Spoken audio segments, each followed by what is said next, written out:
Hello everyone, we want to talk about Stromboli again today. Stromboli, a volcano, an island that is named Stromboli, and Stromboli has delivered quite impressive pictures and videos. In the recent days and weeks, a lot was sliding down the so-called slide of fire of Stromboli. That's an area where really the lava, the volcanic rocks and debris and stuff is sliding down there quite impressively, touching the sea into the water, and then creating these explosive events with this white steam that is mixing with a darker steam that's coming from the lava. If lava mixes with water, guys, it's explosive. We have chlorine gas, we have volcanic gases. So Stromboli is quite good for that. It does that on a regular basis, but it has exceeded what the scientists have seen ever before at Stromboli. So it's never been that intense. And they say something even bigger could be expected. And I mean, at the last event, it was even creating a smaller tsunami, 50 centimeters, half a meter, so not significant, but still, if that comes towards you when you're sleeping on the beach in the sun, having a relaxed day, and you know, you've seen the video where the boaters were trying to get away from it, it can look quite the end of day scenario when this is coming at you and you're anchoring there with your boat, which people still did, despite the fact it seems that the civil defense and the authorities wanted to keep the boats away from that in case a tsunami is created. And yeah, what can I say? They have released a new bulletin about what might happen with Stromboli in the coming days and what has happened with Stromboli, and interesting new pictures, satellite pictures, and new data and information that I want to share with you guys. So stay tuned with me. And now you see behind me a picture of Stromboli where they have marked the lava flow that the last event has created. So basically you see that brown area where it looks like rocks that is not that green, that's the slide of fire, and there you see the lava flow. It wasn't coming from the whole top, it was coming down from a little bit lower there. And then you see on the right side the white dots there where Stromboli, and on the left side gets a little flatter. There are settlements on Stromboli. So basically they're lucky that at the moment everything's sliding down the slide of fire, but you know, that volcano could change and create a new slide of fire, and it could get down there where the settlements are, and you never know, since the whole island is a volcano. These settlements where it flattens, that is all lava flow that was flowing into the sea, creating new land. And the last event has created some new land as well, but this is probably not going to last long. This will be washed out again by the water, by the waves. It wasn't enough to really create something that would last, but this image there gives you a pretty good overview of what we're dealing with. I think this is a very, very good graphic illustration. So what do they expect might happen in the coming days or in the coming weeks? It's still active. We don't know what it's going to do, but it's probably going to do something again very soon. So they're saying that Strombolian activity on this island is of very high intensity right now. As I just said, the last explosive event, they said this is something they have never seen before or never recorded before. So this was concerning because it was way more intense than other events. So they say we could, you know, see openings, more openings of effusive vents with lava flows, also like slope movements of emerged and submerged portions of that slide of fire, the Schiara del Fuoco sector. So debris could come down, something could break off, so we could see bigger landslide. Not only the lava coming down, the lava might bring parts of that slide, parts of the mountain down with it. And the more stuff is falling into the sea at once, the higher the chance for a larger tsunami. The activity, that's what they're saying, could also be accompanied by fallout of volcanic products of various sizes and the possible ignition of fires in the area, like wildfires. rock collapses or debris avalanches along the Schiera del Fuoco, tsunami waves, hydromagmatic explosions with a diffusion of toxic gases along the coastline. And they say it's also not possible to exclude the occurrence of explosions of greater intensity than ordinary. So that's what they've been fearing all along the last few days and weeks. So this is their prediction, what we could be dealing with very soon with Stromboli. And what are their volcanological observations that they have done during the last week at Stromboli? So the INGV, the Italian Institute for Geophysics and Volcanology, has observed Stromboli with their surveillance cameras, and they also have equipment there on the mountain. I mean, always when there is an explosion or something, I've shown you the pictures in my previous videos, their equipment gets damaged, get put out of order, or just covered by debris and mud and stuff like this. So they need to bring people up there and clean it. So they have the surveillance cameras, but they also have done various inspections of Stromboli. And of course, they have acquired data from the field by sending people down there. July 4th, there were 2 eruptive events on Stromboli. That was a very, very effusive activity. And these 2 eruptive vents that have opened along that Schiera del Fuoco, those were at an altitude of roughly 500 meters, half a kilometer above sea level. And at the same time when this was happening, the ordinary explosive activity that was produced by the north and central south crater areas had ceased. And that's what the pictures indicate that I want to show you here. Then in the following days after this eruption had started, basically the eruptive activity was quite stable, with 2 lava flows that were produced and that were running down the slide of fire. But these 2 vents basically produced, it was merging into one single flow, as you can see here in the pictures. The pictures that they have released, what they want to show us is, if you look at this picture here that says A and B, that is basically the effusive activity that was along this slide of fire, and it has created this lava delta that was flowing down the slide of fire, and then you see it was flowing into the sea. And then there's more pictures that I'll show you here behind me. They are named C, D, and E. So E is an actual picture of their webcam that really shows when things started, and then we've got some topographic and thermal images of what has happened. Basically, it's a shaded model on the visible and a thermal model of the crater area, so you can see where the hot spots are, basically where the stuff is coming down. What we see in picture E and F, E is the real picture and F is a thermal image of what happened. It's basically the explosion that has occurred in that moment on July 14th in the northern areas of that slide of fire.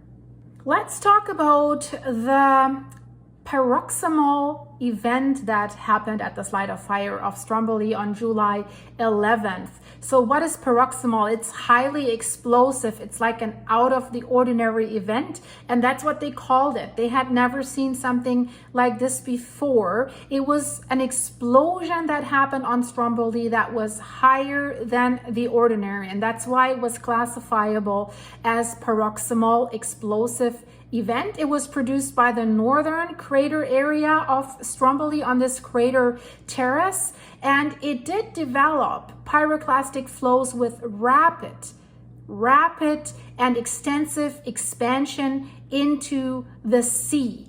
And this basically did develop in a sequence of events. So they have produced the thermal pictures of this sequence of events. But also, if you see behind me that picture here, taken from the sea, from a boat, you can see the cloud of ashes and steam that it was shooting up into the air when this explosion initially happened. That were the impressive pictures that we gathered from Stromboli. And so basically, if you look at the picture here, picture A, there you see the thermal images, and there you see where there's this edge of the slide of fire where these lines are. That basically was when the events started. This was the first modest explosion that happened from the central southern crater area. A lot of hot ash was spewed out in this event. And then if you look at the pictures, then it's in a sequence what is happening. There's pictures B, C, and D. That's when a few minutes later, the paroxysmal explosion from the northern area was rising, was being created. The production of an eruption column that was about 5 kilometers above sea level. So in the thermal images, you see how this was developing. And then in the real image, you see 5 kilometers, 5,000 meters. That's a lot. And then you see in picture D specifically, you can see that it's not only going up, but that it's going down as well. So that is basically, you see the pyroclastic flow that's sliding down the slide of fire, how they call it, with a rapid, it was really going fast, expansion along that slide of fire. And then it has reached the coastline in only 23 seconds. So super, super high speed. And then it was going down in the water. So it was approximately, the speed with that it was sliding down was roughly 58 meters per second.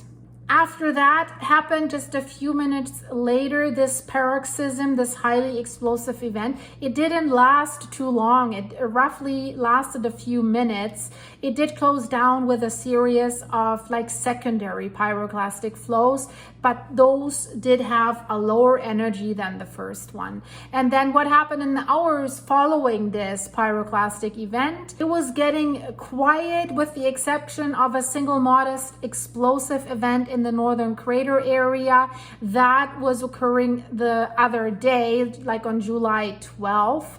And this event was followed by a slight landslide by a basal and external portion of the north crater area. And there's some interesting graphs about the seismic events that did lead up to these explosive events that happened at Stromboli. So if you look at the graphs, it's been quite active, quite high intensity of seismic events. So you see a lot of rumbling that is associated with these sequences of explosive events that were lasting for about 8 minutes until everything was slowing down again. And that's why the seismic signal that was associated with this event showed a very high amplitude. And the average amplitude of the tremor reached very high values when this paroxysmal event happened, but then you can see it here on the graph, it was followed by a rapid decrease. So it's really decreasing, and then it was slowing down, as I just said, and then you see one spike again. This is when another landslide happened the other day. And what can we say about the tremor amplitudes that we had seen over the last week? The values were, as you can see on the graphs, low and medium, with the exception of the peak, very high values, as I just said, on July 11th, that was the paroxysm, and then 2 other peaks at medium and high values on July 12th, and then there was another event on July 13th. Right now, the amplitude is low right now. And this is interesting if you see the amplitudes so that you get a better feeling of what is happening right now. So there's the amplitudes basically from 2010 until 2024. That's the black graphs here. So it has even been higher in 2019. There was an event happening. Unfortunately, that's when one hiker died on Stromboli. You see the peak there. There was so much rock flow, explosive rock flow that was being like thrown out when the event happened, that the hiker who was on the slope was hit by rocks and unfortunately died. So it's so fast, everything's moving so fast, and it's really, really hard to outrun these events, especially when you're on a slope. That's why they want to keep the tourists away, because, you know, they also could be hurt by just panicking and trying to run down that steep slope. They could fall and hurt themselves. So interesting there. But as I said, they just said about the recent event, something they have never seen before. So despite the tremors not being so high, it was really explosive and really, really violent. And then here you see a graph where you can see the frequency of these events of only last week, right? So you can see on the 11th, it's elevated, and then basically it's leveling out, but it's still happening. It's not that it's completely disappearing. And they have given us charts about the dilatometric data that really show what's been going on and how things have increased with Stromboli. But, you know, I don't want to throw around with these words here. Let's go and look behind what this really is so that we really understand what they're showing us here in this bulletin. So dilatometric data in context here with Stromboli, with that volcano, it refers to measurements that they're taking of ground deformation that is related to the expansion or the contraction of the Earth's crust. So they call it bradyseism, land rise. So this is always happening if magma's on the move, if a volcano is preparing to erupt. If a magma chamber is filling up, for example, like we know in Iceland or Campi, Flegrei, we see a ground uplift because it's expanding, like blowing up an air balloon.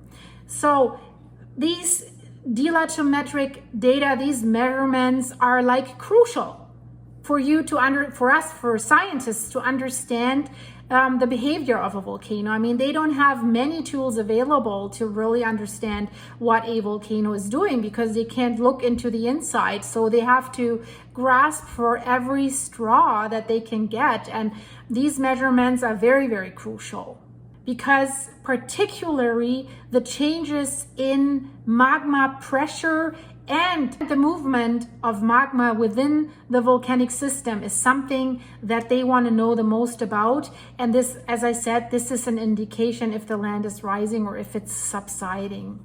So the key points regarding the dilatometric data for Stromboli include, yes, ground deformation monitoring. They have instruments for that, like they're called dilatometer. Oh God, that's a tongue breaker, guys. Dilatometers. And they measured minute changes in the distance between fixed points on the Earth's surface. And then these changes can indicate inflation, expansion, or deflation, like a contraction of the volcano due to the movement of magma. So this is usually used with GPS signals using satellites. Of course, they're using this to predict the activity of the volcano. They're analyzing these data and they might be able to predict potential eruptions, but they're not able to predict them to the day, and they don't know, will it cause an intrusion where magma's on the move but it won't reach the surface to cause an eruption and lava flowing out.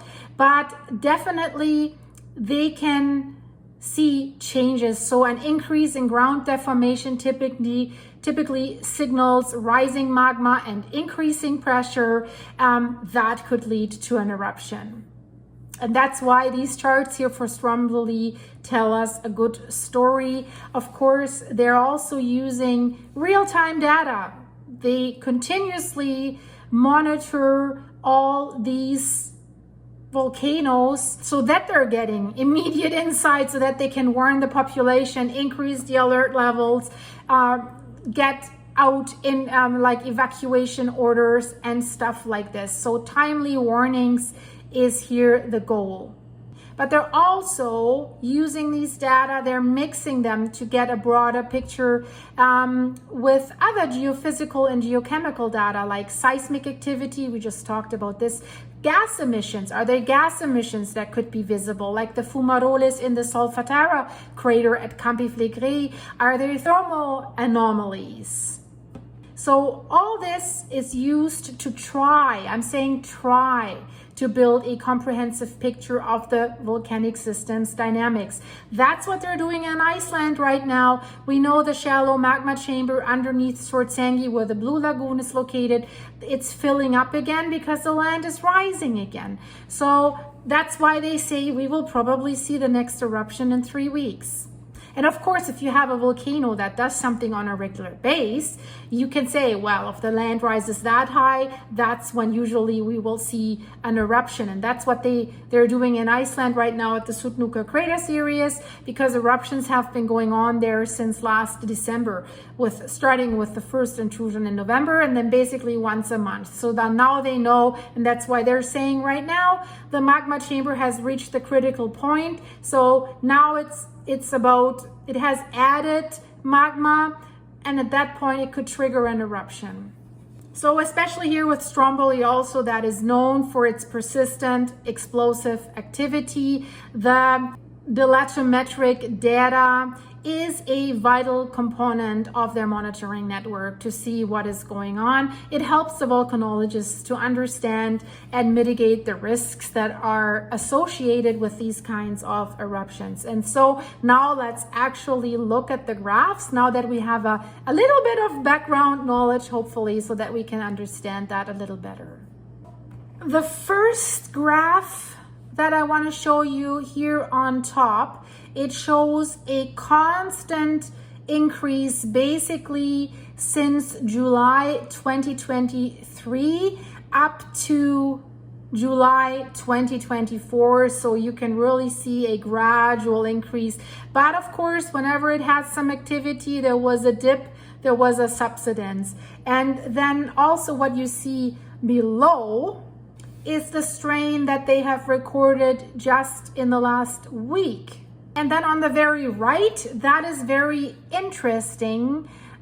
You see the variation on the day when we saw that paroxysm on July 11th. So there's a significant variation that starts basically when we saw the explosion, when the paroxysm was happening around noon there. So that's this red bar that shows you how all of a sudden it was inflating and then poof, everything was coming out. That's why it was going down. So rising and then deflating, right? So that shows it pretty significant that there was a significant event happening on July 11th. Interesting chart also about the geochemistry. So the sulfur dioxide that volcano is releasing. So you can see how it increased the levels of sulfur dioxide, that it was increasing between March and July. And then you see the spike in July. And then you also see it on the left side here, basically from mid-June till these events in July happened. So that's a closer look, about like a 2-week time frame, or almost 4-week time frame. But if you look at the 6-month chart, you can really see how it spikes in July, and it's still remaining at high levels. It has stabilized at high levels right now. what conclusion can we draw from this is basically that all the observations that we have seen in this newest bulletin are basically consistent with a very high volcanic activity index. So it remains to be seen what Stromboli is producing or will produce in the very near future. And of course, I will keep you updated about this, guys. And in order to be updated, you have to subscribe. So please do that if you haven't yet, and be so kind and leave this video a like so that it helps to push it out a little further, guys. I hope you're having a great summer. If it is summer where you live, I know I have some viewers from Australia, for example. So, but guys, have a great morning, evening, wherever you are. Have a coffee, enjoy, or have a drink in the evening, or whatever you do, guys. I hope you're doing great. I hope you're safe. I hope you're prepared. And I hope to see you here very, very soon with another update. If you're bored in the meantime, check out the videos in the end screen. I've got some interesting stuff there. See you soon, guys. And then Rudi will also be here with me again. If you see in the background, the guys, they have basically been sleeping next to me while I was filming this video. I think they're pretty much exhausted. We've been out playing around a little bit. They've been hunting bunnies, barking at the horses, and, you know, sniffing around, digging holes. And then I had a little bit of a water failure on my riding arena that I sprinkled with water, and something was wrong with the sprinkler. So it has created a little, like, that high water puddle or something like this. So they were running around in there, digging holes, looking for whatever. So now they're tired, and that's why Rudi was not prepared to co-host with me for this video. But I'm sure he'll do that soon again, hopefully, guys. Thanks so much. See you soon. Bye-bye.